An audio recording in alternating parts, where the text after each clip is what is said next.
Look, the White Lion asset itself, or the target, is different from the rest of the mineralisation or the rest of the targets we have at Alice River, primarily because of the size, its dimensions, it's basically a circular anomaly, which would indicate that there's some sort of intrusive at depth, something that's pumping up fluids, something that's large and could host, a high tonnage, high grade gold deposit.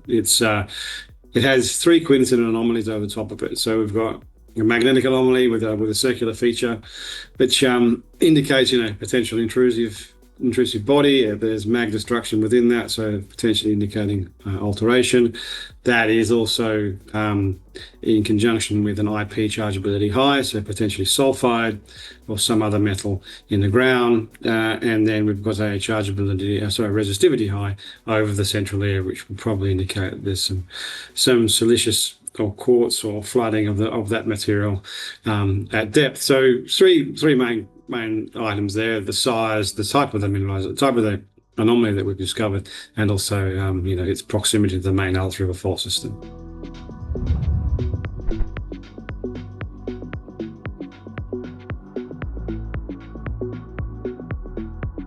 I think the impact positively, because we fully expect to add more ounces now. I think we'll probably go back in there very shortly and follow up on that high grade interval. This hasn't been drilled before, so it's a maiden discovery. Basically, what it's showing is there's not just one mineralized structure in Alice River, there's multiple, and every time we step out we hit another one. So what this is basically demonstrating is there's potential for us to get, apart from having the high grade, the low grade or the medium grade bulk tonnage aspect of it, we've also got these high grade hanging wall structures, which potentially host a lot of mineralization in low tonnages. So yeah, look, impacted positively. I think more in intervals like that, and 100,000 tons at an ounce is 100,000 ounces. So yeah, I fully expect it to add additional ounces from Posie.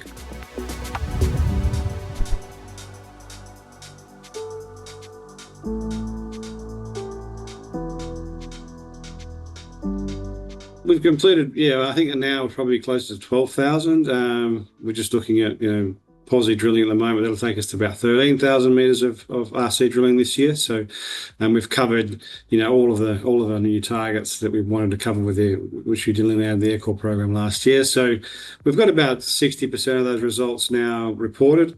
We still have all of Victoria and Jerry Dodds to report, and then also obviously the White Lion target, which we're drilling at the moment. And then that'll probably be us done for this field season RC wise at Alice River, unless we decide to go back and follow up at Posie, like I said before, with a few holes around that high grade interval to see if we can't pin down the high grade shoot there.